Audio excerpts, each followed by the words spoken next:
What is going on, guys? It is Jordan back with the Residual Earners podcast here for episode 19. We have a very, very, very special guest today, one of my good friends, Mr. Duke Tran. We also have Presley, as always. We are excited to be here today. Today, we're going to go over Duke owns a very successful wealth management company. He's gone from nothing to being very successful, so kind of his journey through that, as well as some basic investment tips, to get moving in the right direction, to become, I was counting on him giving us some secrets. I mean, I want some secrets to immediate wealth. I mean, we'll see what he's got there. Before we jump in, though, guys, Presley's book giveaway is over. Check your inboxes. We will be getting in touch this week with the 5 winners that will get a signed copy of Coach's book, as well as a 15-minute Zoom call with him. So be looking for that. But yeah, let's get into the meat and potatoes.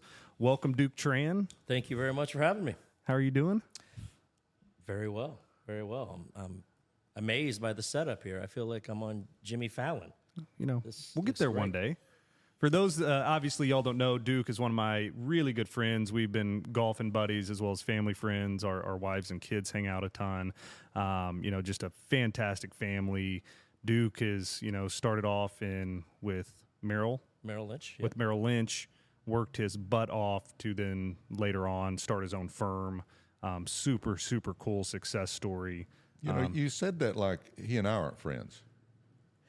So Presley and Duke, very, very, very good friends. That is very family accurate. friends. That's very accurate. Duke is just one of the best people I know, and we're just grateful that you made the drive out to Heath to be on the podcast. Hey, tell people how y'all know each other. That'd be interesting. So we know each other from DAC, and I'll let Duke tell the story, because obviously when we first met, we kind of were, I think, meeting a lot of people that night. But y'all noticed we were new to the club, so it's at Dallas Athletic Club here in Dallas. Presley's still a member there, and it was. What event was it? It was a couples event? I think it was a couples golf tournament. Yep. And I remember Jessica and I were sitting down, and we see you and Nikki walk in, and we look at one another and we're like, oh my gosh, more young people. Because there were not many young people that were in this tournament. So we immediately beelined it to you guys, and I can't remember if it was myself or Jessica that talked to Nikki first.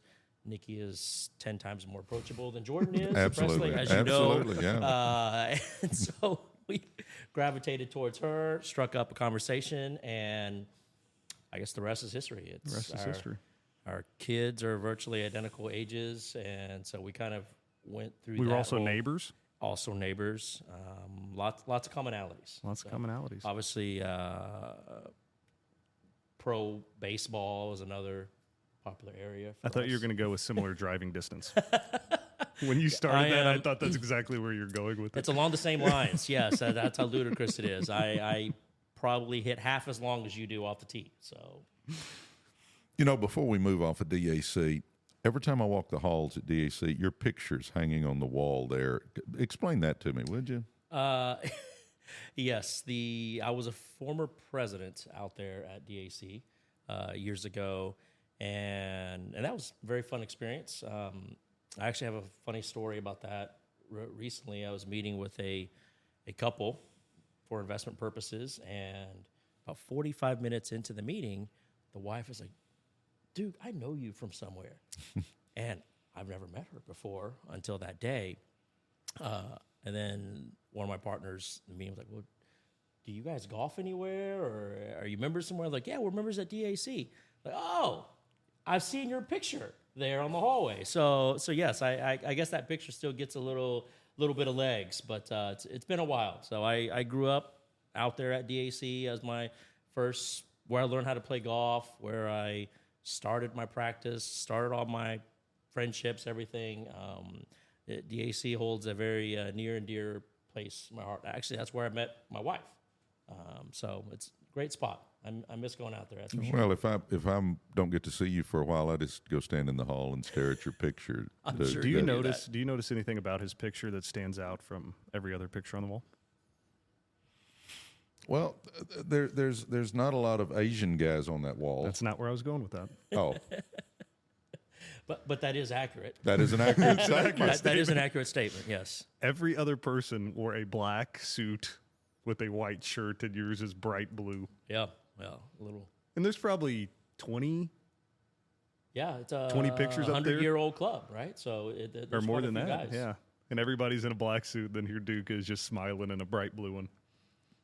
Okay, now I know everybody wants to get into how to make money, but real quick, tell folks who y'all golf with last week.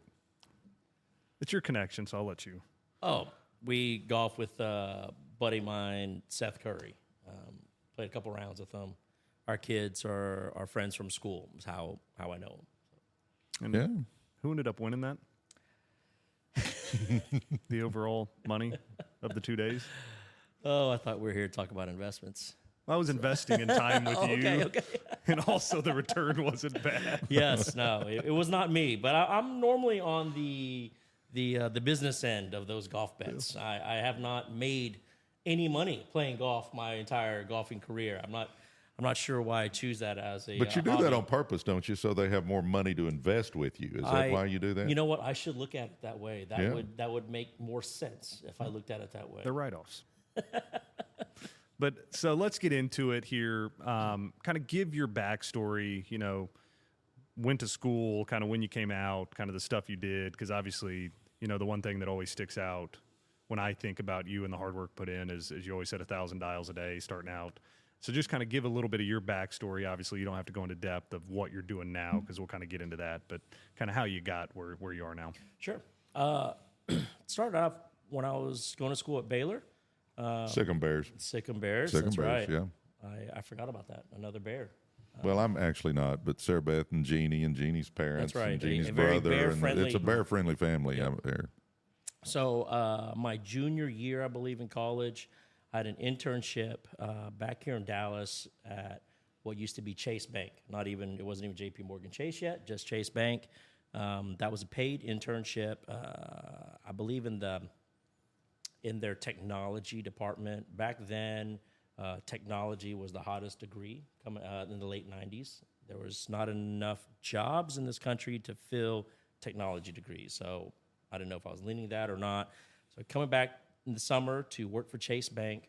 Then another buddy of mine was interning at Merrill Lynch at the time. And then a week or two in, he met a young advisor at Merrill Lynch that said, "Hey, I'm just starting out. I'm looking for an intern as well. I don't have any money to pay this intern. I just need help. If you know somebody that wants to get exposure in this business, let me know." Made the connection. I went there that first summer, maybe 6 to 8 hours a week after my day job internship that summer, just to learn about the business, get exposed to it. Found it just interesting enough that the following summer, I went back to Merrill Lynch here in Dallas, interned for them for the entire summer, the same advisor. And when I got out of school, Chase offered me a job, and Merrill Lynch offered me a job. And Merrill Lynch job offer was significantly less money, but my parents live in town, and thought to myself, you know what? Technology is always there. I can try that later, but let's give this a chance. I can live with my parents year one, save up. Let's see if it works. And in 1999, I started Merrill Lynch. In 2000 was the internet bubble. Jordan, you might be too young to remember that, but I know I know you remember that. And all those technology jobs that were a plethora of, just shortly before that, all went away in this country. So looking back, I'm glad I made that move.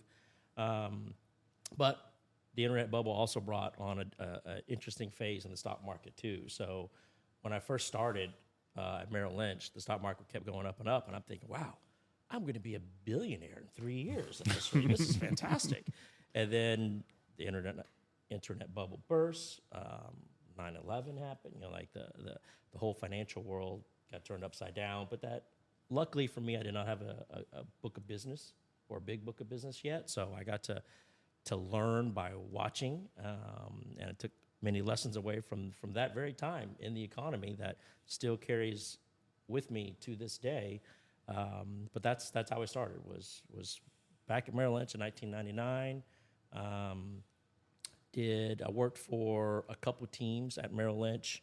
And then in 2009, another big economic crisis in this country, the mortgage crisis. So then I left Merrill Lynch. Nothing against Merrill Lynch. Merrill Lynch is a great company, but there's a lot of us advisors that moved back in 2009, primarily because Merrill Lynch stock back at end of 2007, early 2008 was probably $90-something a share. When I moved, it was $7 or $8 a share. And I knew the Merrill Lynch name was going away. Bank of America took over. So we had to recapitalize. That's the big reason why we all jumped ship. Nothing wrong with Merrill Lynch. We just went to another shop to recapitalize. Then I went to RBC, Royal Bank of Canada Wealth Management. Did that for 7 years. And by that time, I realized I had just enough gray hair and experience in the business, and a decent size book of business that I could go out and and start my own shop. And in doing so, many of my clients were exactly like you guys, business owners. So I talked to my top 20 clients. I'm like, hey, I'm thinking about leaving. What are your thoughts? And like, oh, Duke, you should leave Merrill Lynch. We left Merrill Lynch 7 years. I didn't even know you left Merrill Lynch. I've only been talking to you this whole time. I have no idea. But they're all business owners, and they were all very supportive, so that made it very comfortable for me to leave. And then, of course, everybody came along, and fast forward to this day where we have, or I have my own shop now. I have a couple other investment folks as well. So it's been growing very nicely, not too fast as far as people, but I'm also at a point in my career that it's not about head count as much as people you want to work with and are comfortable with, and most importantly, trust, right? Because they have access to my livelihood. My clientele is my livelihood, right? So if they want to come in and steal information and go across the street, well, it'll be tough because a lot of my clients are friends still, but again, they have access to it. So I have to be extra choosy on who I pick. But it's been going great. Definitely. So when you were at Merrill or RBC, did you have a team underneath you or no? At Merrill, I was I was the small man. I was the junior on that team. I worked with the biggest team in Texas. Actually, they were probably a top 10 team in the U.S. They're still one of the biggest teams in the country to this day. They're still at Merrill Lynch. So I was a part of a team structure there. And then I realized that there were enough layers above me that I could easily keep my head down, earn a decent living, but look up at age 50 and still be working for somebody. And in that business, you want, not everybody, but for individuals like us that we kind of want to run our own deal. Like, okay, well, I'm going to go out on my own. So when I left Merrill Lynch, I was on my own. I left that team a year before I left Merrill Lynch. And then when I went to RBC, I had my own team, couple different attempts at merging with bigger teams that didn't work out. Thankfully so. It's interesting because at the time, I really wanted that to work out, but it gave me the freedom to leave and open up my own shop sooner so looking back, you never know. When some things don't work out, it's like, geez, that sucks, and it seems like the end of the world. But now looking back, I'm glad none of those worked out because it gave me the freedom to go do my own thing. Definitely. So how, in your business, it's obviously tough. There's a couple different questions I have, but you have to learn so much from the past, from, the internet bubble, from the mortgage crisis, from, when things are going up, what are you starting to see for things to start going down? How do you take all these experiences from the past, build on them, and implement them into, what's going on now, what's going to be going on in 3 years, 5 years, so you're ahead of, because obviously you can never be totally ahead of it, but you can do some stuff to protect it as much as possible. So how do you learn from the past about and make decisions on what's coming up? Sure. Oh, great question. So I always tell prospective clients or even existing clients this as well. The stock market, knock on wood, luckily goes up more than it goes down, but it definitely goes down, right? And in recent years, the recovery has been a little bit quicker, but there are many times in the history of this country that it's taken a year or 2 years for it to come back. But the history of this country, going back to the Great Depression, not 50%, not 75%, not 95%, not 99%, but 100% of the time when the stock market goes down, it recovers and creates new highs every single time. That's the resiliency of this country's economic system. When I started in this business, a big percentage of portfolios, they called it modern portfolio theory or whatnot. They wanted to invest a good chunk of it international.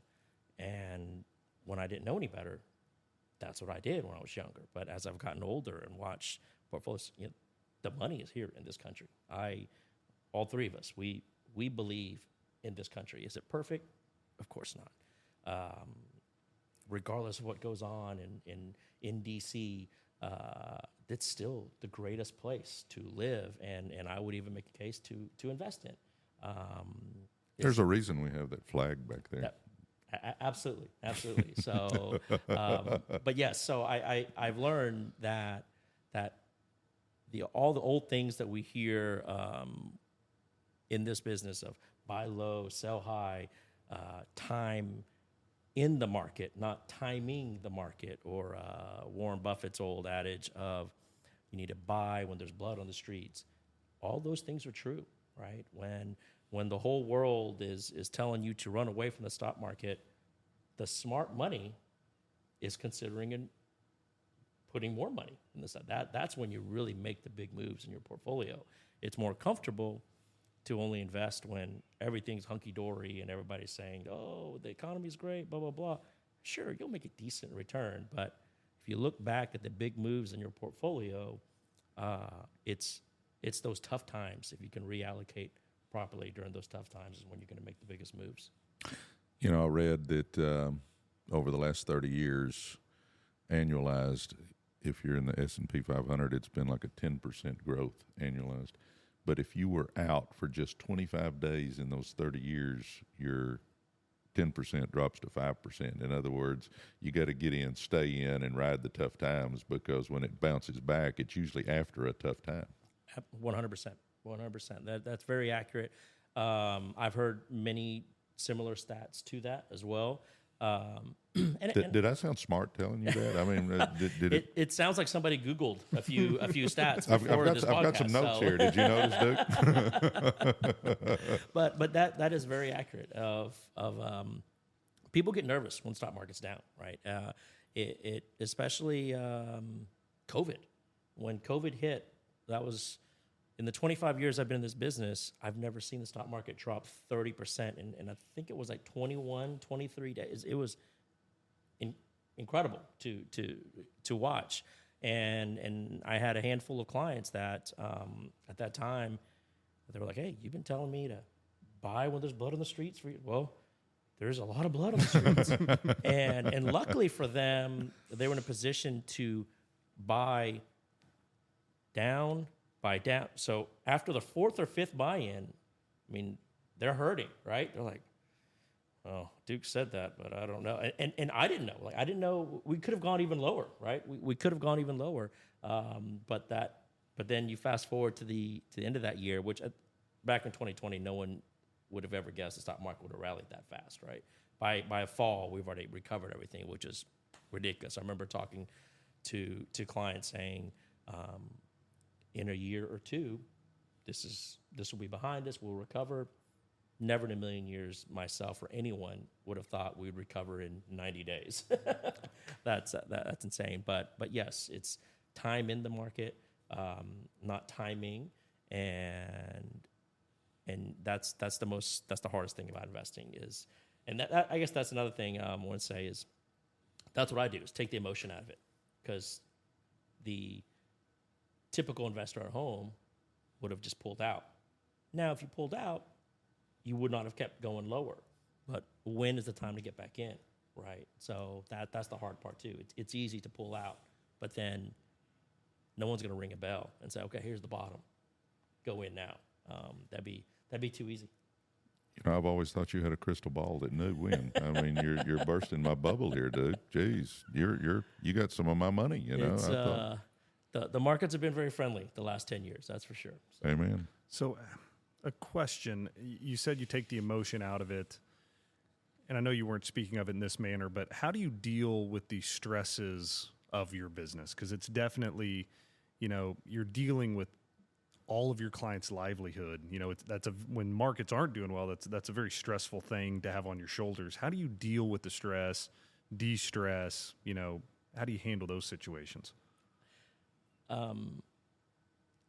Over time, you become a little bit immune to it or callous to it or whatnot. You know, all of us have physician friends that see death, right? If the three of us would see it, like that'd be very traumatic. We all have physician friends that see it almost on a weekly basis. I have a friend that's an oncologist, and I asked him similar questions. Like, how do you deal with that? By the time they come to you, they're in desperate situation, and oftentimes they don't make it. And being a professional, you make the best decisions possible, and just know that what you're recommending or what you're doing gives them the best chance. And that's what allows me to sleep at night, whether it's not that I'm right all the time. But I do feel that my experience and my knowledge over time has helped create a process for me to weather many, many storms out there.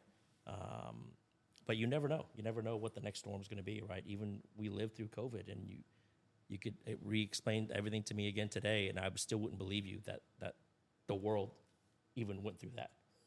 So you never know what can happen tomorrow. But yes, I wouldn't say maybe desensitized is a bad term, but I'm callous to it. I'm used to it. It's my job to figure out the correct risk parameters for each client, and if no matter what the stock market's doing, as long as they still have money to live and have their portfolio properly risk adjusted, it'll be fine. It'll weather the storm. Definitely. So, you know, you went from when you started DWM, you were at RBC? Yes. So kind of explain that process of starting your own business for the first time, getting that up and going. There's so many different things you have to do to get a business where it's actually operational. So kind of go through that process of how long it took, the things you had to do to kick off your own thing, and the excitement, you know, there. Sure. It was probably close to a year when I decided to do it, to actually pull on the trigger. I had to go through everything from hiring an attorney to make sure my licenses and everything move. When I moved from Merrill Lynch to RBC, RBC had a legal team to facilitate all that for me, so I didn't have to do that, but now I have to do that on my own. Talking to my big clients, because if they don't go, well, I was probably not going to go, right? Putting money aside, knowing that once I take this leap of faith, there's not going to be any real money coming in right away either. Preparing for that. Of course, the things about finding location and all that stuff, new to me. I know old hat for you guys, right? But it was definitely new to me at the time, and it was exciting. And no matter how much I planned for it, super duper nervous, especially 30 days out, 14 days out, 7 days out, the night before. I don't think I slept the night before. I was so scared. Looking back now, I don't know why I was scared, but I was scared. I was, and I guess that's why most people don't mind working for somebody, right? Like there's a security blanket there. But yeah, and then open up my own shop. We didn't have DocuSign at that time. So poor Jessica, the first 60 days, I think we ate at the office, and we're doing paperwork. So the next morning, we're UPS documents to clients to sign transfer paperwork. You know, like we're just a bunch of late nights to start out.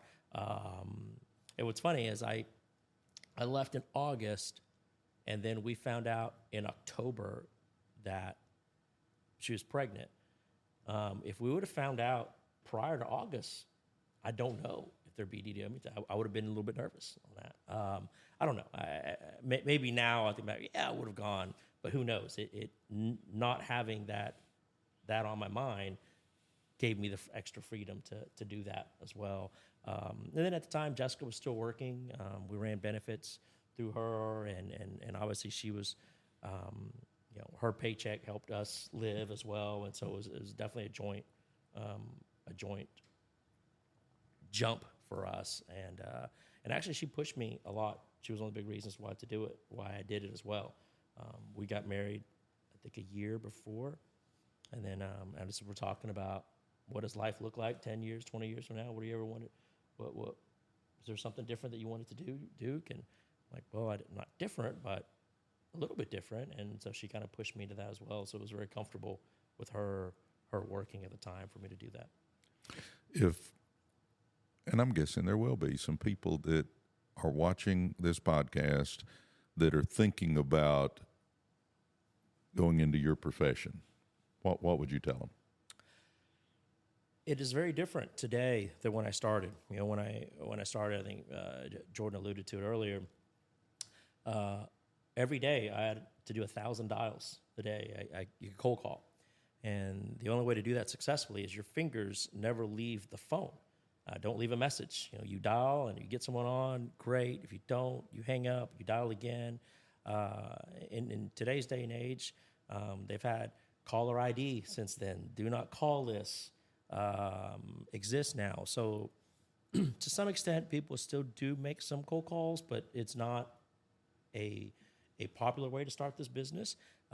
But there's tools today that was not available then. Media like this, podcasts, social media, a lot of different platforms to get your name out there. And that's all you're doing. When you're starting this business or any business, like any type of sales type profession, you need the world to know what you do, who you are, what you do, right? And hopefully along the way, they ask more questions and it gets to a point that they potentially become a client. But so the way I started is not necessarily the way that you could do it today. But the modern day advisors, they have a lot of other outlets that we did not have back then. That in some ways you can make a case it could be easier. In some ways you can make a case it could be harder too. At the end of the day, it's the old recipe that you guys know. It's hard work. You know, you have to do the work when no one else is looking.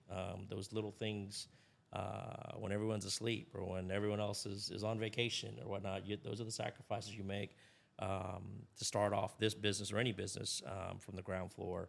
And the more work you put in at the beginning, the better off it'll be at the end of the day, obviously. But now I'm assuming that the best way, maybe the only way to get going is to go to a solid, good company that's been around and learn the ropes before you branch off and try to open your own firm. Absolutely. I apologize. I didn't even say that. You're correct. Anyone new in this business, you have to sell a big entity. In my opinion, you're absolutely right. It's easier to sell the research, the investment team of a UPS, a Wells Fargo, a Merrill Lynch, a Morgan Stanley, or anyone big, and you're the conduit to these resources. That's what you're pitching at the beginning, especially if you're coming out of college, right? You were at frat parties a month ago, and now you're pitching to somebody with $5 million. It's hard to make that connection, right? If you can pitch to that person with $5 million, but you need to be pitching all the resources behind you that they've heard about, and they've heard about large companies. So yes, that is a great way to get your feet wet. And in any type of sales position, it doesn't pay very much to start. So you want somebody to give you a salary to help you get licensed. That's a process too. That's at least a 6-month process to get fully licensed to even talk about one stock with anyone. But yes, a big entity is a very smart way of starting this business for sure. And then as you get a little gray hair, then you can start talking about your experience. Exactly. Yep. You don't have a lot of gray hair, though. That's true. I don't, but I do. I assure you. So I think building off an earlier question, working for yourself, talk about just, how amazing that is. Obviously, most people listening to this podcast are business owners, want to be business owners, want to figure out how to get residual income. Just talk about the benefits of being your own boss. Number one, I have lots of friends that are still at the wirehouses, at the big shops. And whenever we get together, again, for them, it makes sense. Nothing wrong with that. For me, it now that I'm on this side, I see it differently. And the best way I can equate that to on a financial standpoint is it's like winning the lottery. Having your own shop versus clearing through a larger firm. The larger firm takes up more than half of every dollar that you bring in. Yes, I am responsible for overhead and all that, but net, the numbers still work out hugely in my favor, even covering all that. But I think you guys also said it in one of your other podcasts. Being a business owner provides you freedom, right? It provides you freedom on many different levels of spending time with your family, making an unlimited amount of money. The more you put in, the more you get out. You go through a period in the year that you need to slow down. No problem. It's your business, right? You can do that. You don't have any other pressures of someone else, maybe not judging you, but telling you to do this or to that. It's being a business owner is sounds like an old phrase. It's the American dream, right? It truly is the American dream. So, I look back and in the beginning, you're busting your butt, but kind of like what you said, you can pick and choose when you're busting your butt. Mm-hmm. Like when Jordan had a ball game or Sarah Beth had a concert, there's no question I'm not going to be working. I'm going to be at the ball game or the concert. But then I may come home and work from 9 to midnight doing things, exactly. But you can pick that time. And then obviously the ultimate goal is to get it where you just kind of overseeing it and it's kind of running on its own and the money comes in. And, that's our goal, is that residual income that Jordan's talking about. But make no mistake about it, no matter what business you're looking to go into, the biggest key is going to be hard work in the beginning. I mean, there's no way around it. So if you're looking for, a free ride, then I guess buy some lottery tickets and hope you win, because I don't know of any other way to get a successful business that can make you a significant amount of money up and going without understanding you're going to put in time. And it's just a given. Definitely. I don't know what got me on that, but anyway. That was powerful, Dad. That was powerful. Was that profound? That was profound. Did you think that was profound, Duke? Absolutely. Okay. So it made me think of some numbers I heard when I first started 25 years ago, and I know these numbers are a little bit obsolete today, but when I first started, a big producer then told me, Duke, this business is the hardest business to earn $50,000 in, but it's one of the most rewarding and fulfilling businesses once you cross 6 figures. And that's so true. When you're starting out, to even make $50,000, I was cold walking businesses, cold calling. Like it just, you hear 800 no's every week, and that's a good week because you actually talk to 800 people, right? A lot of weeks you don't even talk to people or get anyone on the phone or anything at all, and it seems like such a grind. But yeah, when you're starting out, it just seems impossible. But once you get to a point that, I guess the name of the podcast, when there's some residual coming in, it frees you up significantly, but it takes that effort at the beginning, and it's daunting when you're starting out. Like any business, and my business is no different than anyone else. Like any business, doesn't matter what you do. Definitely. Let's shift a little bit now. I don't want it to go on forever. To just some tips, investing strategies, stuff like that. Okay, that- okay. I've got some quick hitters for you. Okay. More general for the people that want some nuts and bolts of what's going on in the economy today, and just kind of quick hitters here. I know hiring is strong and consumer spending is growing. Well, give me a thought on that one. As far as how well the economy is doing right now, absolutely. It is, everything that you read online or hear on TV or whatnot, they sensationalize the negative aspects of the economy because that's what the trigger point for us as humans when we come across news. So don't believe everything here. Yes, the economy is very strong, regardless of what's happening in Washington. It's not perfect, but it's. Okay, now the flip side of that, and especially back in March and April, the inflation they've kind of lost control of that again a little bit. Give us your thoughts on that one. Yes, it is. Well, with where interest rates are, it makes it a little bit tricky with inflation, and that's issue number one with the Federal Reserve right now on when the Federal Reserve knows that they need to lower interest rates, right? I mean, it's too high, but the pace that they've decided on is how they're going to control inflation, and so that's the juggle. Once the Federal Reserve believes that we're at a decent point, they will start to lower it. Beginning of the year, we were hoping right now would be the first trigger, but it hasn't been there yet, or I guess they don't see what they would like. The Federal Reserve does not see what they like to see, so that has not happened yet. But I do believe that the stock market will get a little bit of a lift once the Federal Reserve decides that, okay, we've seen just enough. I wish there was an exact formula that they could publish for us to know to what it is that they're looking for. But yes, that. Well, yeah, because at the beginning of the year, everybody was thinking there's probably going to be 6 rate cuts this year. Oh, yeah. Now they're hoping for 1 at the end of the year. So it is definitely turned here. Yep. I mean, at this point, I would even take not even a rate cut of them telling us there's going to be a rate cut. Just commit to a rate cut. But you're right, very different. And beginning of the year to now, it hasn't been that long, right? It's been 5 months. So a lot has changed. But with that being said, a lot can change from now until the end of year too. Okay, I only have 4 or 5 more, and again, they're quick hitters. But with an election coming in November, how does that affect the stock market? On average, election years are pretty decent years for the stock market. But I think if you pull up a Google stat, I think it's only like 55% of the time it's up, 45% of the time. So it's not that far off, right? But I think maybe in recent times it's a little bit better. And it's because everybody is going to get on stage and promise the world. Absolutely. World hunger is going to end. Taxes are going down for everybody.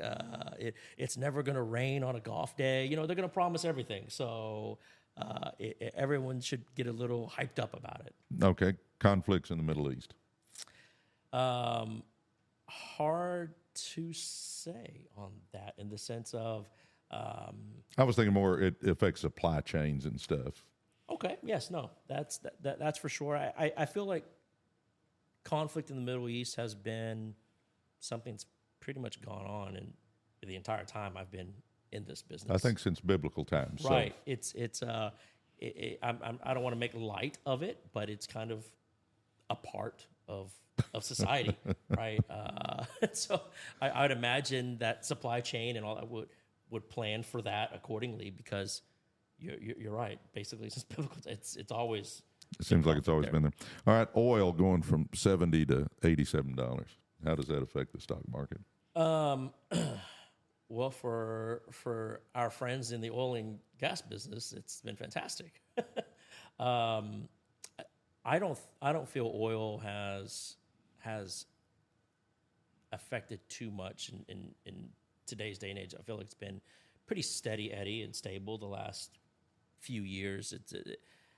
I don't think we're going to see $1.50 gas anytime soon, but I don't think we're going to see $5 gas either. I mean, I think this is kind of the norm nowadays. How does adding $2 trillion a year to the national debt, how does that affect what you do?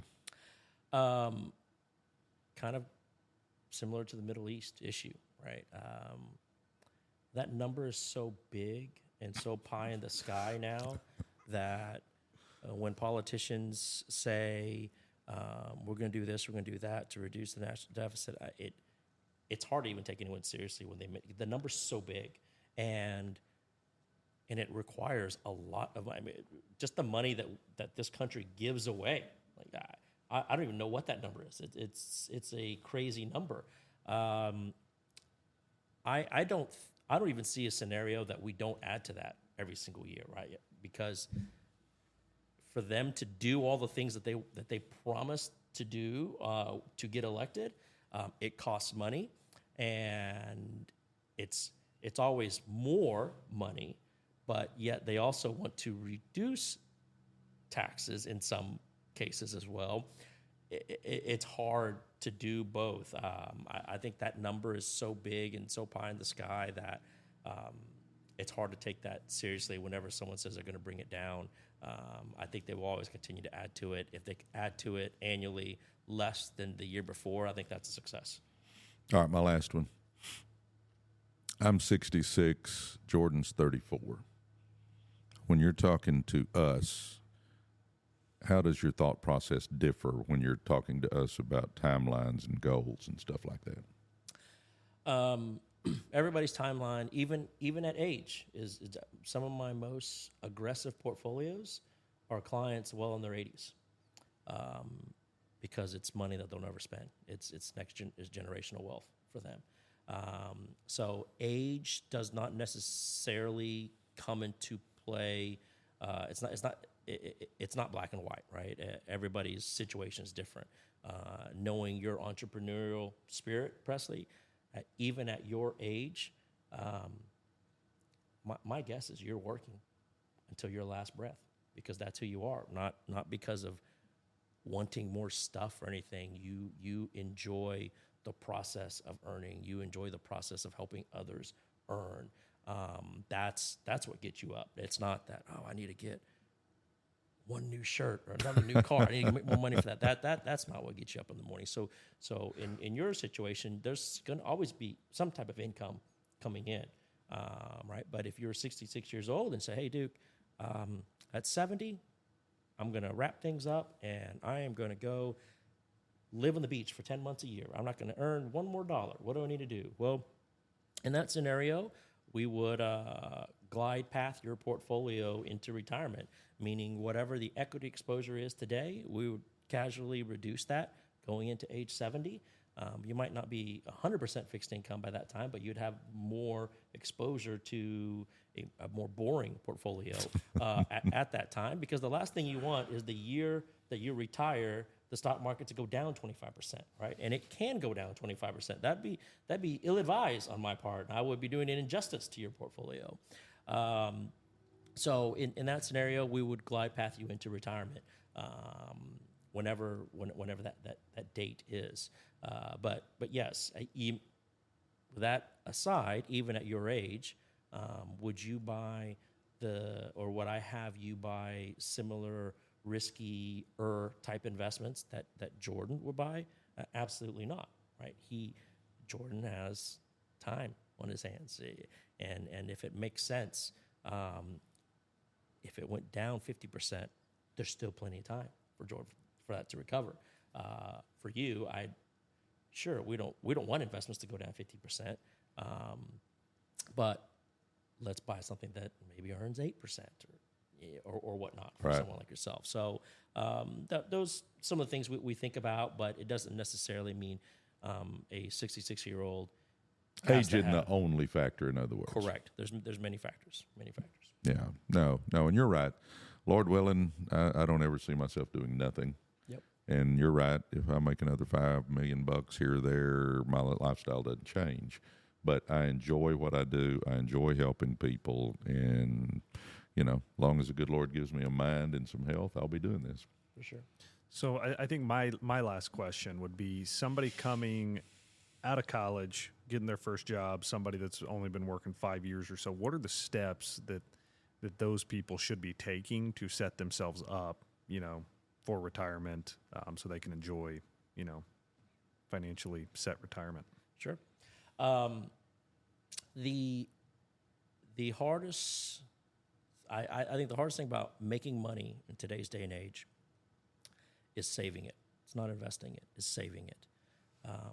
If you're young in that scenario, Jordan, if you're 25, 30 years old, you have a long runway with whatever it is you do. You just put your money in a portfolio, buy S&P 500. You don't have to do anything crazy or fancy with it.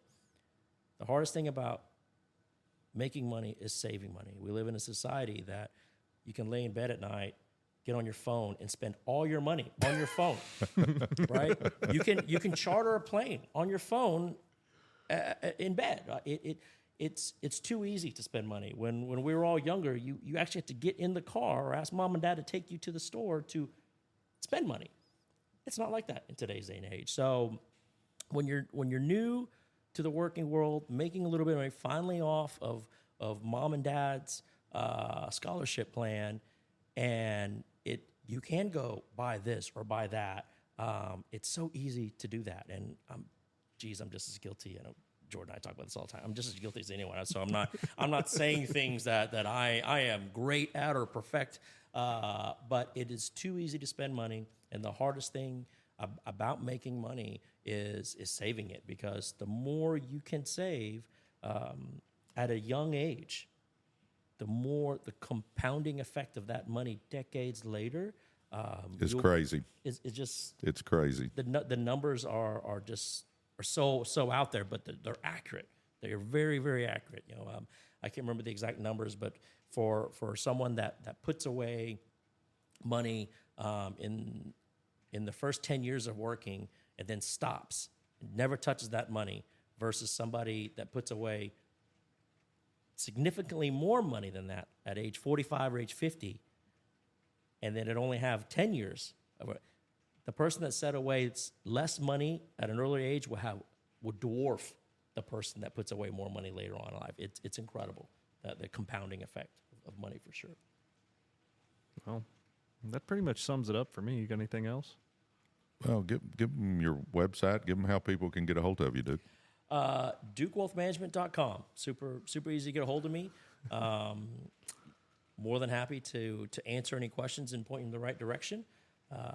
Keep listening to this podcast for great business advice. So thank you so much for having me on here. Well, this has been a the blast. biggest recommendation I can give is that you've got my money. So yes, that's very true. I mean, I wouldn't recommend somebody that I wouldn't use. So I use Duke Wealth Management. And mine. And Jordan's. Yeah. And Jordan's. So and I want you to make me more money, though. So really stay up on things, man. Yes, sir. And I'm actually more concerned about your portfolio than my own portfolio. So I don't want to answer to you if that goes sideways. That's it. Well, guys, thank you again for tuning in. Obviously, we want to bring value to your lives. We want to keep bringing on awesome guests like Duke here that has just a wealth of knowledge and ways to help you out and ways to help you be more successful in life. And we're just grateful for every single person that tunes into this podcast, listens to us, and we enjoy doing this every week. Yeah, and it doesn't hurt if they like and subscribe and leave some comments, tell us how good looking Duke is. So, yeah. Also, down in the comments, guys, if you want us to talk about a specific topic in business or networking or whatever, just put it down there and we will do our best to cover it for you. Awesome. Well, thank you all for tuning in. Thanks, Duke, for coming on set, and we appreciate it. God bless you guys. Yes, thank you, guys.